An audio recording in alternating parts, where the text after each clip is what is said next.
नमः शिवाय। श्री गणेशाय नमः। आप सभी भक्तजनों को मेरा सादर प्रणाम। आप सभी का सत्यजीव जा शिव सरिता वीडियो चैनल में स्वागत है। आज काफ़ी समय पश्चात मैं यह वीडियो अपलोड कर रही हूँ।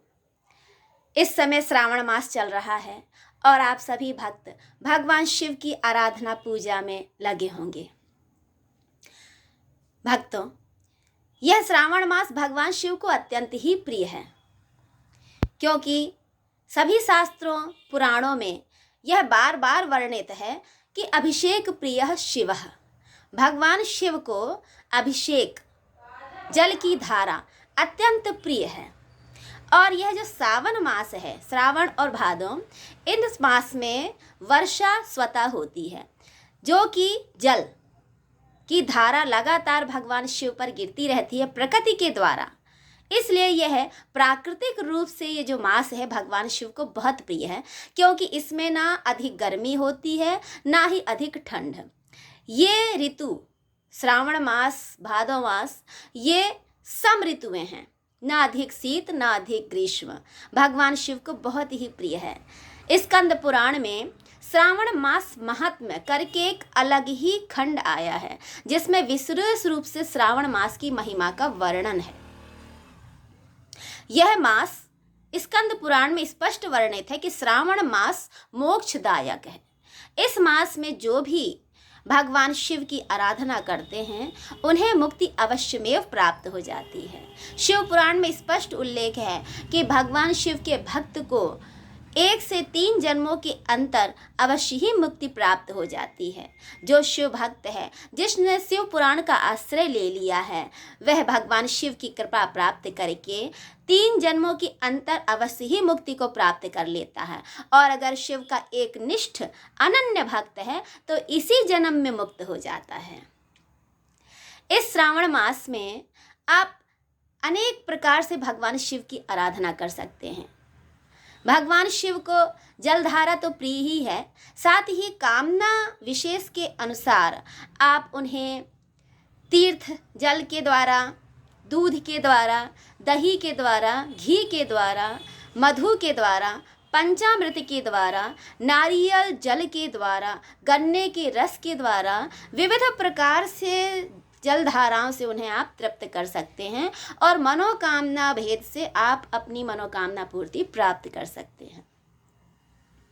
इसके साथ ही इस मास में विशेष रूप से महामृत्युंजय मंत्र का अनुष्ठान, महामृत्युंजय स्तोत्र, महामृत्युंजय मंत्र अलग है और स्तोत्र अलग है। मंत्र भी लघु और बृहद भेद से 2 प्रकार का होता है और मृत संजीवनी विद्या अलग है। इसका आप विशेष रूप से शिव पुराण और स्कंद पुराण, लिंग पुराण में अवलोकन कर सकते हैं, जो साधना करना चाहते हैं, क्योंकि कहा गया है यह श्रावण मास भगवान शिव की आराधना के लिए, विशेषकर महामृत्युंजय अनुष्ठान के लिए बहुत ही उत्तम है। साथ ही इस श्रावण मास में जो श्री शिव महापुराण, लिंग महापुराण या स्कंद महापुराण का श्रावण मास में पूरा पाठ करते हैं या श्रवण करते हैं, वे मोक्ष के भागी अवश्य ही होते हैं। इसके साथ ही शिव अभिषेक रुद्राष्टध्यायी के पाठ के द्वारा, अगर आप अभिषेक नहीं भी करते हैं, रुद्राध्याय का नित्य एक बार पाठ भी करते हैं या एकादशनी का पाठ करते हैं और नियम पालन पूरे मास भर करते हैं, तो भी आप भगवान शिव की कृपा के भागी अवश्य होंगे। इसके साथ ही शिव गीता का पाठ, जो पद्म पुराण में है, जिसे भगवान शिव ने श्री राम को उपदेश दिया था वनवास के समय, उस गीता का पाठ करें, शिव गीता का। साथ ही श्रावण मास महात्म्य का पाठ करें। यह श्रावण मास बहुत ही उत्तम है, विशेष है, सभी मासों में सर्वश्रेष्ठ है, क्योंकि इस मास में एक भी तिथि ऐसी नहीं है जो व्रत से रहित हो। शुक्ल पक्ष और कृष्ण पक्ष दोनों पक्षों की दोनों पूरी 15-15 तिथियां, अर्थात कृष्ण पक्ष पूरा, शुक्ल पक्ष पूरा, पूर्णिमा तक, अमावस्या तक, ये पूरी सभी 30 दिन एक भी दिन व्रत से रहित नहीं है। हर दिन व्रत है, हर क्षण विशेष है। 30 दिन व्रत का महत्व है। चाहे सोमवार हो भगवान शिव की आराधना का दिन, मंगलवार हो मंगला गौरी का दिन, बुधवार, बृहस्पति, शुक्र, शनि, रवि, सभी दिन विशेष हैं, सभी तिथियां विशेष हैं। इसलिए इस श्रावण मास का समय बहुमूल्य है। इस श्रावण मास का एक भी क्षण व्यर्थ ना जाने दें और भगवान शिव की आराधना कर कृपा लाभ करें। अपनी मनोकामना पूर्ति हेतु जिसकी जो कामना हो, अगर किसी को धन चाहिए तो भगवान शिव के दारिद्र दहन शिव स्तोत्र का पाठ कीजिए। अगर किसी को संतान चाहिए तो देवी कात्यायनी का स्तोत्र या देवी षष्ठी स्तोत्र का पाठ कीजिए।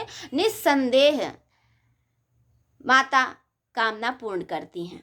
यदि किसी कन्या को वर चाहिए या किसी वर को कन्या चाहिए, पत्नी चाहिए, तो उसे पार्वती पंचक स्तोत्र का पाठ अवश्य करना चाहिए। दीर्घायु आरोग्य लाभ प्राप्ति हेतु महामृत्युंजय मंत्र एवं स्तोत्र का पाठ करना चाहिए और समस्त कामनाओं की पूर्ति के लिए पंचाक्षर स्तोत्र, षडाक्षर स्तोत्र, शिवाष्टक, शिव तांडव स्तोत्र, शिव महिम्न स्तोत्र एवं रुद्र अध्याय, जिसे रुद्र अष्टाध्यायी का पाठ भी कहते हैं, इनका पाठ करना चाहिए। और जो निष्काम होकर भगवान शिव की आराधना करता है उस पर तो माता पार्वती और भगवान शिव इतने प्रसन्न रहते हैं कि वह मोक्ष प्राप्त कर लेता है। जो कामना युक्त होकर आराधना करता है उसकी कामना पूर्ण होती है और जो निष्काम होकर आराधना करता है उसे मोक्ष प्राप्त होता है। इसलिए निष्काम होकर आराधना करना ही श्रेष्ठ है। फिर भी जिस किसी भी भाव से जो जैसा भाव रखकर प्रभु की शरण में जाता है, प्रभु उसे वैसा ही फल देते हैं।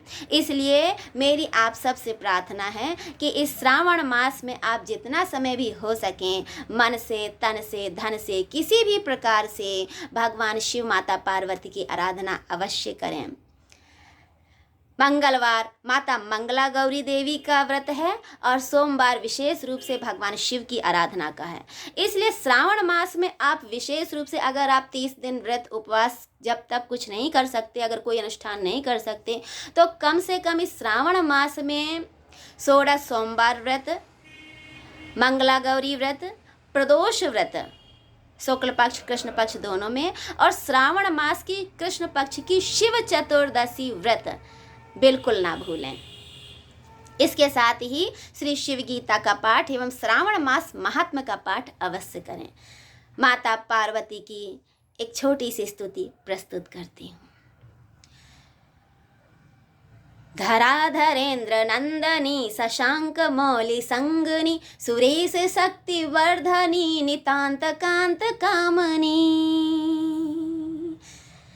धराधरेन्द्र नंदनी शशांक मौलि संगनी सुरेश शक्ति वर्धनी नितांत कांत कामनी। धराधरेन्द्र नंदनी त्रिशूल शूल धारणी मनोव्यथा विदारणी शिवं तनोतु पार्वती, शिवं तनोतु पार्वती, शिवं तनोतु पार्वती, शिवं तनोतु पार्वती। तपश्चरी कुमारिका जगत्परा प्रहेलिका विशुद्ध भाव साधिका सुधा सरित प्रवाहिका। प्रत्न पक्ष पोषिका तदार्थ भाव तोषिका शनिग्रहादितर्जिका शिवं तनोतु पार्वती, शिवं तनोतु पार्वती, शिवं तनोतु पार्वती, शिवं तनोतु पार्वती। शिवंकरी शुभंकरी विभाकरी निशाचरी नभश्चरी धराचरी समस्त सृष्टि संचरी। तमोहरी मनोहरी मृगांक मौलि सुंदरी मनोव्यथा विदारणी शिवं तनोतु पार्वती, शिवं तनोतु पार्वती, शिवं तनोतु पार्वती। नमः शिवाय सोमाय सगणाय ससूनवे प्रधानपुरुषेशाय सर्गिस्थित्यन्तहेतवे भवाब्धिमगनं दीनं मां समुद्धर भवार्णवात् कर्मग्राहगृहीताङ्गं दासोऽहं दवशङ्करः शिवे भक्ति शिवे भक्ति शिवे भक्ति भवे भवे अन्यथा शरणं नास्ति त्वमेव शरणं मम भवानी शङ्करो वन्दे श्रद्धा विश्वासिरूपिण याभ्यां विना न पश्यन्ति सिद्धस्वान्तिस्थमीश्वरं वन्दे बोधमयं नित्यं गुरुं शङ्करं रूपिणं यमाश्रितो हि वक्रोऽपि चन्द्रः सर्वत्र वन्दते वज्रदंष्टं करालं च कालकण्ठमरिन्दमं सहस्रकरम् उग्रं वन्दे शम्भु उमापतिम् ओम नमः शिवाय च नमः शिवाय। श्रावण मास की जय जय जय श्री पार्वती हर। श्री शाम सदा शिवार्पणमस्तु महेश्वर प्रियता।